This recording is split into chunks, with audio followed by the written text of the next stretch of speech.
Hey everyone, I'm Peter Barron. Welcome to today's Independent School Moonshot Podcast. So I am so excited to have Rebecca Malotke-Meslin here. So I have to say, and we spoke, what was it, last week, maybe a week or 2 weeks ago. I'm like, after I get off a conversation with Rebecca, it's always one of my favorite conversations. So I'm really happy to share that with everyone today. And we're going to really dig into the gender gap in school leadership. Rebecca's doing some really interesting work on that front, both from a thought leadership perspective and coaching leaders in independent schools. And she just brings all this experience. So I'm very happy to welcome Rebecca to the podcast. Thanks so much for having me, Peter. I'm excited about this conversation. As am I. But before we dig in, let's level set and you can tell us a little bit about yourself and your work at Pleasantly Aggressive. Yeah, so I'll start by saying, because of your audience, I'm a former director of enrollment, financial aid, marketing, communications. I spent about 14 years working in independent schools. And 2 years ago, a little more than 2 years ago, I started Pleasantly Aggressive coaching and consulting because I saw a real lack of support for women leaders and a lack of what I would say is institutional understanding of how to support women leaders. And so I used my background, which is in women's and gender studies, and all that I know about nonprofit spaces and schools to start a business that was dedicated to supporting specifically early and mid-career women leaders in independent schools through one-on-one coaching, but also through leadership cohorts and workshops, speaking engagements, right, where I can talk to a broader audience of women who are working in that nonprofit and school space. And it's been a wild ride and it has been incredibly well received. I love the work that I'm doing, but it's also really rewarding to know that it's, I'm fulfilling a need within this marketplace and supporting both individual women as well as their institutions. Yeah, so let's talk about that need, because I know when we've spoken, you've talked about there's this need to better support women leaders in independent schools, especially around achieving that sustainable work-life balance and avoiding burnout, right? So I guess my question to you, and now that you've been doing this work for 2 years and consulting with schools, what can schools do? Well, I think from a sociological perspective, which is really how I approach this work, is that women are conditioned to be people pleasers. We're conditioned to be as likable as possible. And this leads to really women over accepting assignments, overburdening themselves, really in the name of being a team player. And it's one of many causes of burnout. But you compound that with independent schools or nonprofit associations. What you really see is that we're given this messaging around the fact that you're working for a mission-driven organization and resources are scarce and budgets are tight. And so women feel this extra burden to take on more than they probably should, because it's all in the name of a greater purpose. It's all in the name of kind of toiling over this serves this end result, which for our schools, right, is kids. And we're very willing to give ourselves more so than we should, right, in order to serve that greater purpose. And so when I think about, my job is to teach women individually to unlearn some of those behaviors. So it's this real fine balance of, the institutional change and the individual change. And I like to tell women, it's not your fault you're in this position, right? You were socialized to be this certain way and you've really internalized those behaviors. You can unlearn them. And also, you can do something about making that change, but then also coming at it from this other perspective of what can institutions do to really change the way that they lead women, talk to women about their leadership. And really, it's about creating equitable systems, which are lacking, right? Creating equitable systems of task distribution, of workload. And that's just not happening in most spaces. And I know that shows itself in compensation models as well. But before we get into that, I'm just curious. So you're coaching leaders to unlearn some of those ways. What are some techniques? How can they do that? I think the first step is always raising awareness, right? Is that kind of consciousness raising 101. I think there's a lot of women who find themselves in this position of feeling burnt out, feeling what's wrong with me? Why am I so what have I done wrong? I'm working so hard and yet I'm not getting ahead. I'm working so hard and I'm not getting paid, but I need to get paid. I'm working so hard. And they start to think that it's all of them. So I think creating spaces where we can have women come together, or having a coach or other women around us who are saying, no, actually, you're not alone, is step one. But sometimes that's, not very helpful at the same time, because if we're all drowning, then who's saving us, right? And you realize you have to save yourself. And so the next step after that is attacking and uncovering, like, where is all this stemming from, right? And so letting women verbalize, yes, I was socialized as a young girl to not take risks. I was socialized to be a people pleaser. And this is how it shows up in my workplace. So helping them make that connection between, this is how I was socialized, this is how it's showing up in my adult life. And mind you, you're still getting those socialized messages. They didn't go away. Like, they're being reinforced all the time. So how do I identify them? How do I push them aside? How do I think about, what can I do differently right now when I'm feeling like the need to be a people pleaser, or feeling like I'm worried about what somebody thinks about my leadership? How can I change that narrative? So that, right, that's step one. And step two. Step three is really starting to play with and practice those techniques. And, a great one is setting boundaries, which is one of the hardest things for a lot of folks, right? And so how can we say no more frequently? How can we really identify, like, I don't actually have to please this person. It doesn't mean that I'm not a team player. It just simply means that I am overloaded and I'm at capacity and I'm going to say no. And once you start taking those steps, it's amazing how quickly women see that wasn't the end of the world. What else can I do?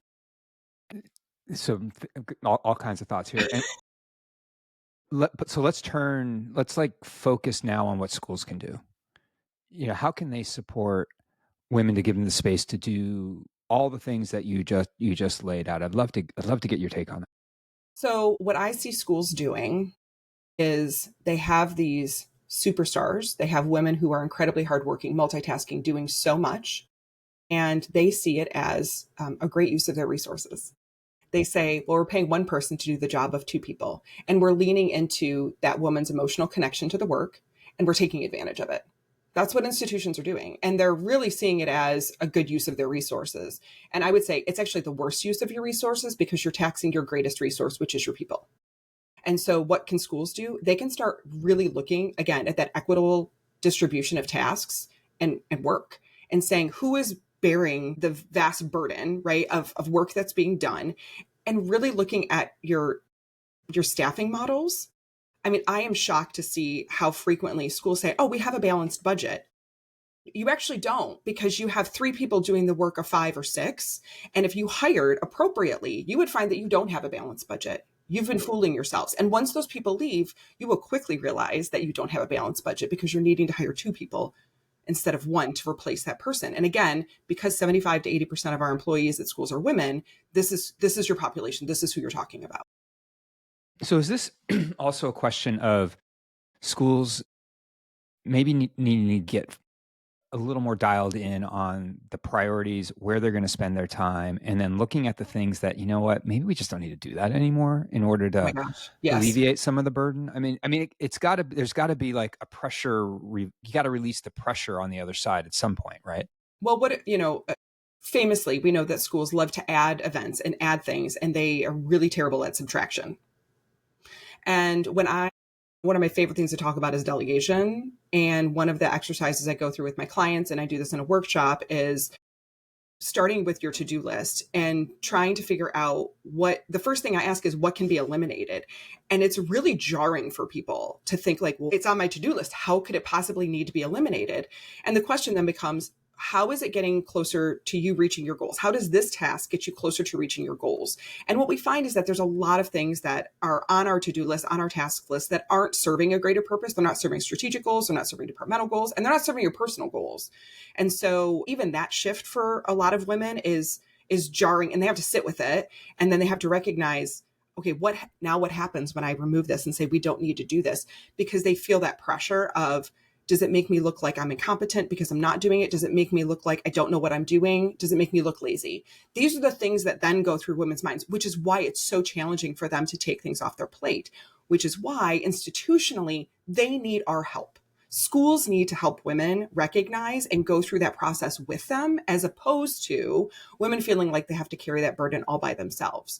But again, it's one of those things where it's really easy to add things, but the work of figuring out what to subtract feels almost insurmountable at a lot of schools. I love everything you just said because what you're talking about, what I'm hearing is from a school's perspective, you have to build the systems in order to support the people. And that in my mind often starts with, well, institutionally, what are our priorities? And then how do those priorities cascade across the school to the different owners of those priorities? And giving them permission to understand, this is what I need to do. Like, here are the things that are most important to our institution right now to advance us. And creating creating like the focus so that you can do the hard work of dialing in that to-do list and making sure that it's aligned to advancing the org versus a whole bunch of things that they're on the to-do list, but they've been on the to-do list for forever because we've always kind of done it that way. Maybe we need to push some of that stuff aside, and that's super hard. It is so Yeah. hard to do that, but I love what you're saying.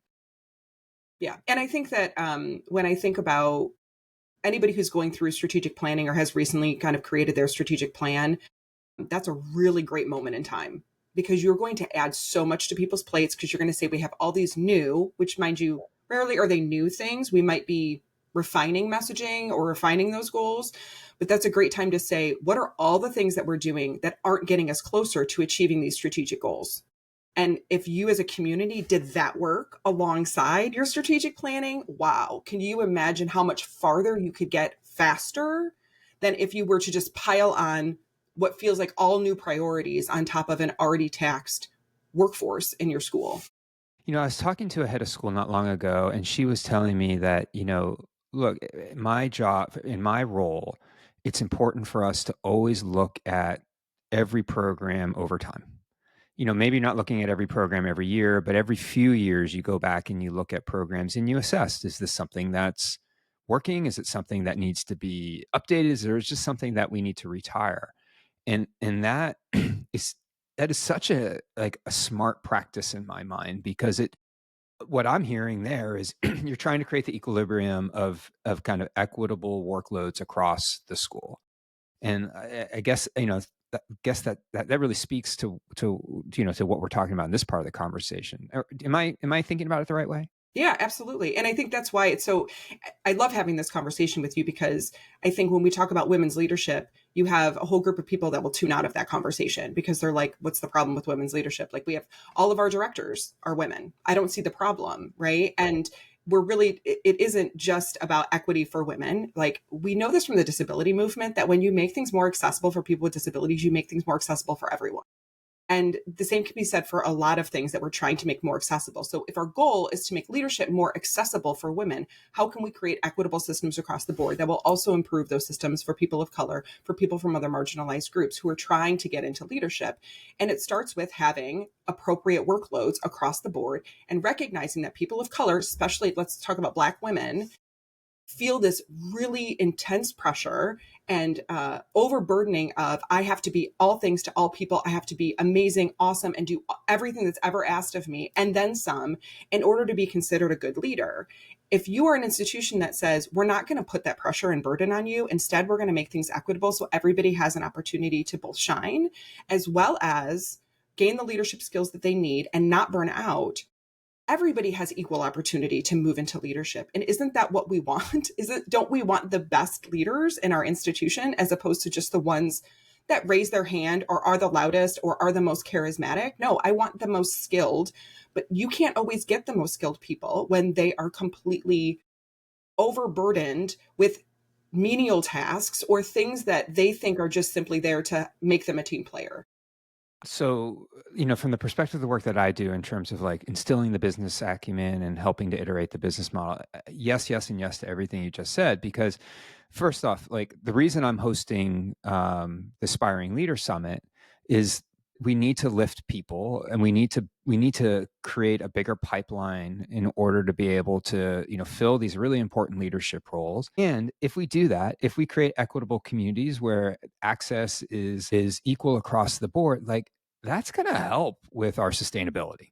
No Yes. question in my mind, because it's going to lift it up in a whole bunch of different ways. I do have a question though, because earlier in the conversation, you were talking about how for women leaders, if you're looking at a balanced budget and you're thinking, oh, everything's great. And then, but yet, when you look at women leaders, they may be doing the job of 3 or 2 or 4 or, whatever the multiple may be.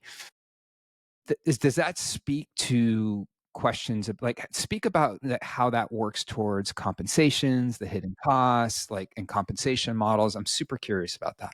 Yeah, I mean, I think there's a couple different things at play. One is that, I do a lot of coaching around negotiating. So negotiating not just salaries, but really what you need to be successful in your role. And sometimes that's negotiating to get an extra FTE in your department. Sometimes that is your salary or some other form of compensation. And what I found in those conversations is that a lot of women, number one, don't know how to go about doing that. So there's a skill deficit there. And then once we establish skills, there's still a mindset deficit. So there's a lot of I'm afraid I'm going to sound like a diva. I'm afraid they're going to say no. I'm afraid they're going to expect me to do twice the work just because I'm asking for an extra $5,000 a year. So there's a lot of kind of limiting beliefs, but also thoughts that keep women from negotiating on their own behalf. By the way, we're really great at negotiating for other people, for our children, for our partners, for our family members, our team members. Really poor at negotiating for ourselves. So that's one aspect of it. I think the other aspect of it too is that the wage gap as it exists in independent schools, what we see, and I can talk about it from an admissions and enrollment perspective, the SOTI comes out every year from EMA, and what they saw, which I think we all kind of knew, was that the gender gap for same size schools, so leadership for an enrollment director of a school of 500 for a man or a woman, very similar. But men have more opportunities in the larger schools, which means they have higher salaries. So parsing out some of what that wage gap actually looks like, and then asking the question, well, why are not more women in those higher level positions in the larger boarding K-12, 2,000 student schools? So there's an opportunity gap there that is translating into a wage gap. But from a school perspective, what can schools do? Again, this is about looking at your compensation and frankly, there's just a complete lack of transparency. Every piece of information that most people get about salary comes from a third party. Schools are not transparent about how they're paying people. And it usually takes some sort of compensation study to be done to recognize that this is not equitable and we need to change that. And I would also offer that, a lot of folks who are doing the jobs of 2 people don't want the salary of 2 people and have it be that. Most people want to be compensated appropriately for the work that they're doing, but they would most likely, I would offer most people, but especially women, would rather have a normal 40-hour work week with flexibility built in and be paid at a salary for 40 hours. It's not that we're gunning, right, for that double salary. It's simply that we want it to be equitable and appropriate for our role. So always paying attention to, you can give me more money, but that doesn't give me more peace of mind or more time with my family or more time to do the things or less stress, right? It just gives me more money. And that's not for women, actually. That is a slightly different conversation than it is for a lot of men. I'm curious what you think of this exercise. If you took a job description, imagine a job description which effectively covers 2 or 3 roles, right? And that's the work, right? So if you see that job description, and if you're head of school or head of HR, or whatever, someone in an authority position who is dialed into the hiring process, and if you read that job, here's the exercise: read that job description and ask yourself a simple question: would you want to do that job? And if the answer is, oh, that's way too much work, or no way, look at that, it's terrible, maybe you need to step back and think about, well, how does that actualize itself for the person who's doing the work? Right. So I would say there's 2 flaws in that exercise. One is that most likely the person making that call is going to be a white man. And so his perception of, is that too much work, is going to be very different, right? Meaning that if he has support systems at home, a lot of the roles of our heads of school were built for, and are still designed for, a white man who's middle-aged or older and has a partner at home who is supporting most of the childcare or other family duties. And so for him, he might actually say like, actually, that's fine. Like, Interesting. Yeah. because he doesn't have any other, right? There's nothing else. I'd say the other space that it's flawed is simply that I would ask a different question, which is this sustainable? Is this role sustainable for any length of time for anyone? And if you're finding no, then you have to ask, like, what are we doing?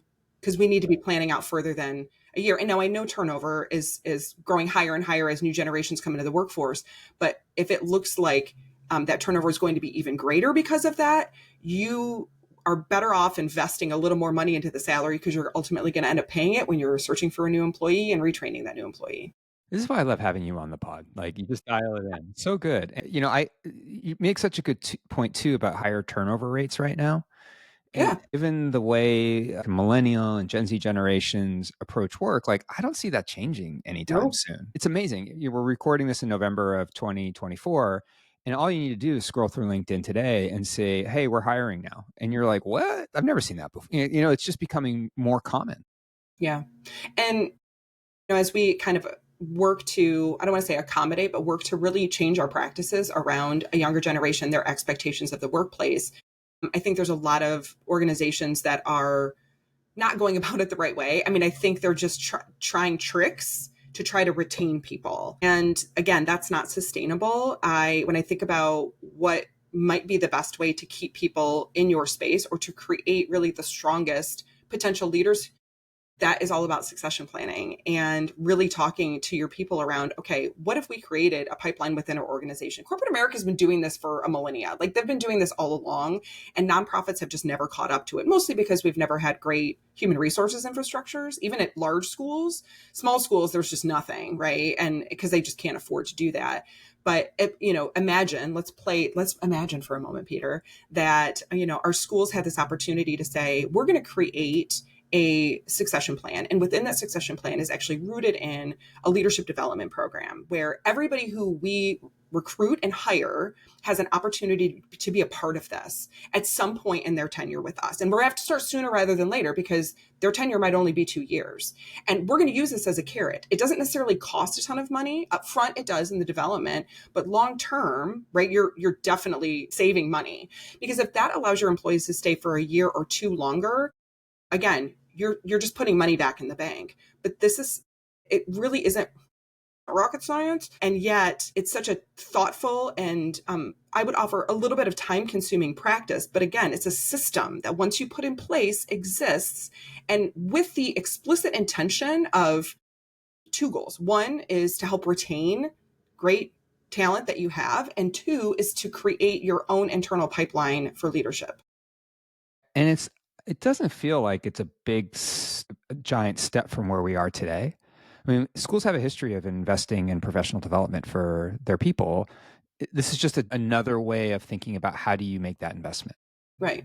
And I think for me, I often talk about what I do in terms of leadership coaching as outsourcing, right? Schools are outsourcing additional leadership development by hiring me to work with their people, which I love. I'm so grateful to be able to do this work. And also, I would like to see this a practice that is more in-house, especially for those larger, more resourced schools.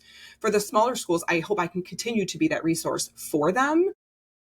But you're right. It's a matter of shifting potentially your budget into just a slightly different space. But I do want to talk for just 1 second, because some people out there might be listening and thinking like, oh, we do that. You probably don't. And here's how I know that. This is what I've seen go wrong, and why I really originally identified this as a problem, especially for women leaders, is that what I was seeing was a position would vacate. Somebody would vacate a position, and it would be, let's say, a division head, director of technology, whatever the case may be. And it is an all-out scramble, right? And I'm talking small and mid-sized schools who can't afford to hire a search firm, okay? So it's an all-out scramble. And I've been in these meetings with the head of school and with senior administrators, and we're all sitting around a table, and we're trying to identify who would be a good person to maybe step into that role. And we pick the person who is a woman who has maybe done the work for a long time, never been in a leadership role, super smart, hardworking, right? All the qualities that we want in a leader. And then we offer it to her, she takes it. And then we quickly realize she's never had direct reports. She's never had to report to the board. She's never had all of these skills that she needs, which is what you were talking about, right? Like trying with this aspiring leaders, like trying to get people the skills that they need. She gets into the role. She's there for a year. She's killing it, gung ho, getting it done. End of that first year, she's like, I don't know if I can keep doing this. This is insane, because not only is she learning the job, doing the job, she's also learning how to be a leader at the same time. And she's making a lot of mistakes, as she should be, right? That is a normal part of that learning process. But where's the supports? And her head of school has too much going on. He's got too many direct reports. There's too many on the admin team. He can't hold her hand. Now, obviously, I get to step in those moments and help support that person. But we still have that institutional problem that got us to that place. And that's what I want schools to be looking for is, has that happened to you? Does it feel like it happens more than it should? That's when you know you don't have a good system in place. Hey, so as we begin to wrap up, I always like to end on a question that gives actionable advice. And I would argue this whole podcast has been very actionable. So thank you for that. Yeah, absolutely. So, but let's imagine. So imagine a school called you today and said, hey, Rebecca, we're trying to figure this out. How do we support our women leaders? What do we do to think about recessing comp, succession planning, all the things? What would you recommend? Where do they start? I would say start with asking the question around diagnosing the problem, right? So first we need to figure out what is your actual problem. Let's not go to problem solving mode first. We have to diagnose the problem first. And that's going to take some work, really looking at, I would say, your employment numbers. So really doing a deep dive into, what does your faculty and staff look like? What is that demographic makeup? Let's talk about turnover rates. Let's talk about the very specifics of what departments are they turning over and what does that look like? And there are consultants out there who do that work and I think do a great job. But again, I like to talk to the small and mid-sized schools who are under-resourced because they don't have that luxury, right? I think you can do that own work in committee, really in a task force behind the scenes, and start digging into some of that data to say, this is where we clearly have a problem. I would say another piece of that too is looking at your personnel practices. We didn't dive into it a lot when we talk about the negotiations, the work-life balance, those sorts of things. If 75 to 80% of your employees are women and you don't have policies that support women who are also still the primary caregivers in their households and in their families, you need to be looking at parental leave. You need to be looking at sick leave. You need to be looking at, right, adjustable, flexible. What does that look like for the women that are within your population and also the women who are not yet in your population? Meaning you're going to be hiring younger people. You need to be thinking outside of just who's in your building right now. I think those two things and really asking some hard questions and not shying away from what might be really alarming answers for yourself. I would say another space is, just ask yourself, are we having conversations with new hires, with new leaders, really with the women in our building about what their aspirations are? Or are we waiting for people to come to us and say, I want to be a leader? All right. And instead of waiting for them to come to you, go to them, start asking them questions about what their aspirations are. Where do they want to be in 5 years? I know that's a cheesy interview question, but like within this organization, what might that look like for you? And you'll have women who will solidly say, I don't see myself any place outside of this classroom. I love it here and this is where I want to be. Great. I'm still putting you on my list and I'm going to check back with you in a year or two and see how you're feeling because shit changes fast, right? That's like good management. Yes, it is. And yet when time is tight, what do? When we don't know who that next leader is going to be, the person who walks in our offices says, hey, I've been thinking about becoming a division head. Great, because somebody just vacated that position. You're hired. This is what happens, right? And there's somebody who might be waiting in the wings who's been thinking about it, but nobody's cultivated it. Nobody's talked to her about it. She doesn't even maybe think that she's ready for it, but you do. Did you tell her? Have you told her that she's ready for it? This gets, what I'm linking it back to is when you talked about creating intentional leadership programming inside of your school, It really is. And that's the start of creating a succession plan or creating a leadership development plan, is knowing your people and know what they need and listening. It's a lot of listening. It's a lot of listening to what the people in your building who, let's be honest, you want to retain, what do they need? And if retention right now, it appears to be one of the top, at least one or two things that heads of school and senior administration are concerned about. It's one of the most costly things that we're concerned about. And yet I don't feel like they're putting their resources towards that problem. They keep saying, and I think what I hear a lot of rhetoric around is kind of like, what more can we do? Should we just give them more money? Should we just, and it's so much deeper than that. And I think if you dug into research about millennials and Gen Zs, what you would find is in our workplaces in particular, so we're not talking about corporate, we're talking about nonprofits and schools, they are there for the mission, they are there for the purpose.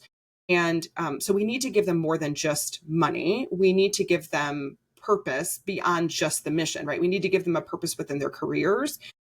And just imagine what that would do for your future recruitment if the people who did turn over in 3 years went off and told everyone what an amazing program you had. Absolutely. I mean, it's legacy stuff, right? Like, I Well, mean, and it parallels admissions. I mean, let's be honest, like we can parallel this to admissions as well. If you have a good admissions recruitment and retention program, that's another place to start. How can I just apply this to my hiring and retention program? I've done a lot of work on this over the last year with folks like Julie Falstick and Min Kim, who was at, and Diego Marino, who were at Avenues. They talk about a talent management program, right? You know, everybody says exactly what you just said, which is it's akin to enrollment management. We're already doing it. We can extrapolate out what works there and start to apply, like, how do we make those same investments to our staff? And, you know, the other follow-up, the point that you made about this being the, you know, number one or number two issue impacting independent schools, I firmly slot it in the number one spot, especially after all these conversations that I've had. And, you know, one of the things that I think about, and I love how you framed it as, what problem are you trying to solve? Diagnose the disease versus treating the symptom. In my mind, this hiring and retention challenge that we're facing right now is the biggest red flag that this independent school business model is flawed and that it's challenged. And so, you know, go even deeper and understand why. And, you know, I think we talked about some of the things where, you know, we've got an opportunity to think about how do we optimize our program? Like, what are the things we retire, you know, because we add. So much goodness in this episode, and I really do appreciate you sharing all this, Rebecca. But I said I had one last question. I actually have one more, which is, how can somebody get a hold of you? Yeah. So I live on LinkedIn. I love LinkedIn. It's a great space for me to connect with clients, but I also create a lot of content so that people who can't hire me can at least get some learning, right? See some things. So that's one way, Rebecca Malotke-Meslin. I'm also pleasantly aggressive wherever you go. So if pleasantlyaggressive.com, pleasantlyaggressive@gmail.com, pleasantlyaggressive on all the social media channels as well. And then if I could just put a little plug in for my podcast through EMA, which is Confidently You, Women in Leadership. So the Enrollment Management Association has been sponsoring this for 2 years now. We just launched our 3rd season today. Congrats. And thanks. And we exclusively interview women who are in independent schools or working in an adjacent space to independent schools, letting them tell their leadership journey. So check us out on Apple Podcasts. There's a ton of great free content there and learnings about women in leadership in general. Yeah. And I will say, Rebecca's a must follow on LinkedIn. Hands down. Thank you. Rebecca, thank you so much for sharing today. And yeah, I'm sure we'll talk again as goes on. Thanks so much, Peter. I appreciate it.